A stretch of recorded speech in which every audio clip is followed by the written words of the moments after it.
Hi, I'm Mike from Mike's Gourmet Kitchen. You don't know me, but you should know why I'm here. A few months ago, I stumbled across Mostra Cafe, a Johannesburg-based coffee roastery that's been changing the landscape of coffee since 2013.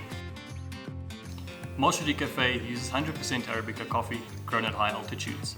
Because they are traditional batch roasters, they roast and pack on the same day, sealing in all the delicious freshness. I got so excited, I decided to launch a whole range of recipes for foods, drinks, desserts using their coffees.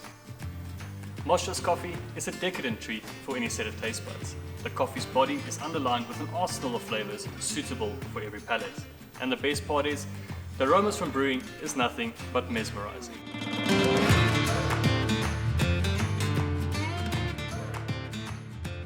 Their prices are as welcoming as their coffee, with packaging that's unique, innovative, and can be found in every retail store in the country. So after a long day of packing COVID, corruption, and financial disaster news in our head, you would ask me, is their coffee any good? Their coffee is simply awesome. From us at the Mike's Gourmet Kitchen YouTube channel and the folks over at Mostra Cafe, we welcome you to try out our upcoming recipes. We hope to see you soon. Cheers.